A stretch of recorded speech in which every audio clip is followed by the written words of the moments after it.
So much food waste from supermarkets and shops and things like that. We really need to farm more sustainably on a large scale. Growing it in their backyard or in their neighbour's yard, it creates a sense of community. I think it's really, really important that people are able to have local food and be excited by it. It's really, really good for people's hearts to be involved with the growing things.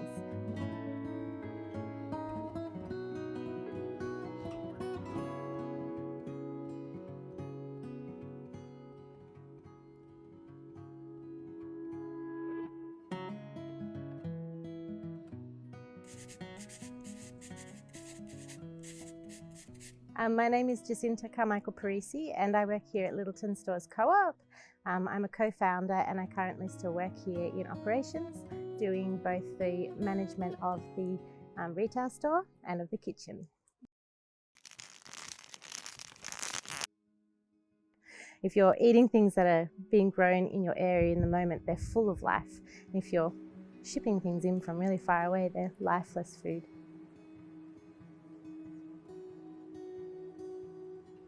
I came across the studies of more people dying of obesity than starvation. It's our disconnect with food that drives a lot of these kinds of issues within our society.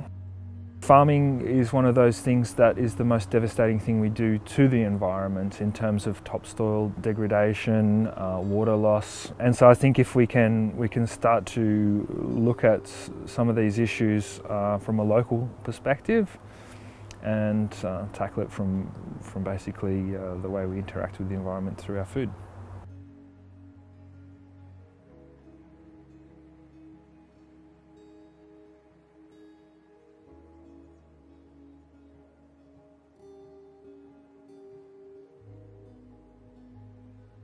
Starting Lyttleton Stores 8 years ago was a really big dream made into reality. Been thinking about how I could make the most positive impact in our community and nurture other people to also do the same. My name's Brocken and I'm a farmer. Just as a normal farmer relationship with the grocery store, but it's a bit closer than that too. I'm on the board of directors for the co-op, and that's essentially just a bit of governance.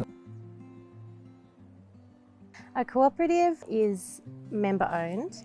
There is only one share per member.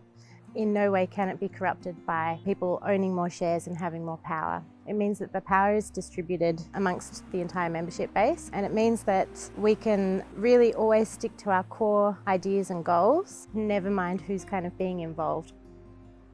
We've got some really lovely farmers who are local who are providing us with beautiful organic produce, and we're trying to inspire people to engage more both with our farmers and then with their own journey with growing produce.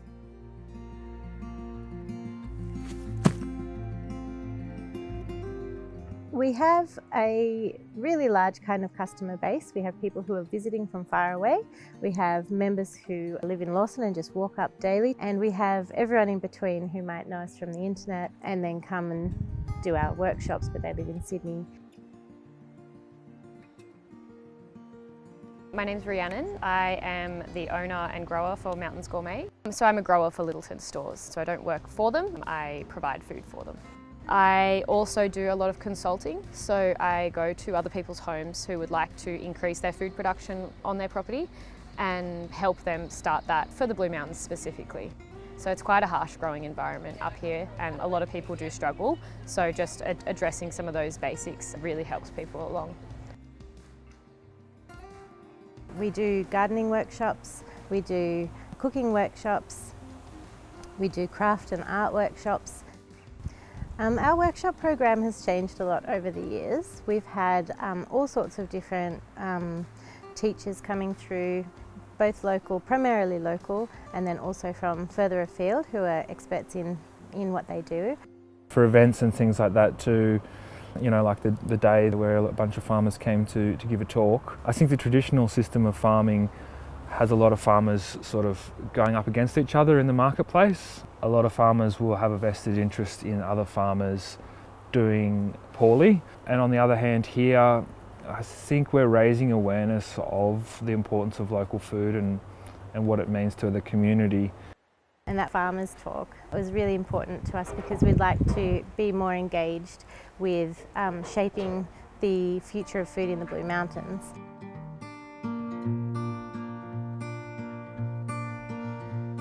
I think the future has to be local. I think producing food on large scales is doing horrible things to the environment. I think we do produce enough food to feed the world at the moment. We just need to really use it more intelligently. Again, I don't think that's about producing more food. I think it's about people's proximity to food.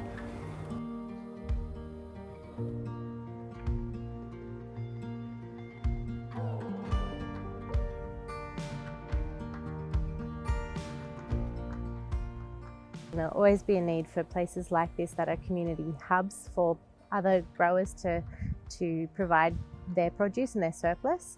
I would love to eventually see this being purely a hub for swapping excess produce, surplus lemons. And so it'd be really beautiful if eventually we aren't even supplying people with their produce. But for now, it is a very big challenge for people in the Blue Mountains to grow all of their food. And so I think that anybody who's being encouraged to go and grow anything that helps to supplement their grocery bill, I think it's actually really positive. It means that they can more be able to afford our beautiful organic produce. For sustainability in terms of looking after Mother Nature, there's so many ways you could just take little steps. I would still say anything's possible. You know, you can hang baskets, you can grow on your windowsill, even if it's just microgreens or herbs. You can grow in a pot and move it with you if you're in a rental.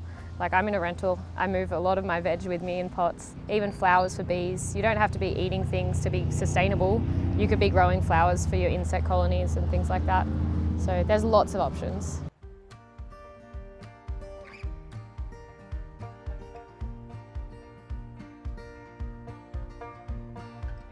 I think we just need to be a bit more smart about the way we're eating and be appreciative of our food. I think all in all we'll really gain a lot in our own well-being through looking at our food systems that way. A really, really good way is to go to your local farmers markets. Most regions, even big cities, have farmers markets. Try to really engage and talk to your farmers. I think it also encourages you to just learn what happens when you nurture a plant and the flavour and the vitality that is in freshly picked produce. So I think even just the small things, also reading books, being inspired, learning what you can do. There are a lot of people doing urban farming, and that there are so many solutions to some big problems that you can do anywhere from city to the suburbs. It's like infectious when you start growing and you start learning about how to look after those plants, and you reap the benefits, and it tastes so good when you can grow your own food. It tastes so nice.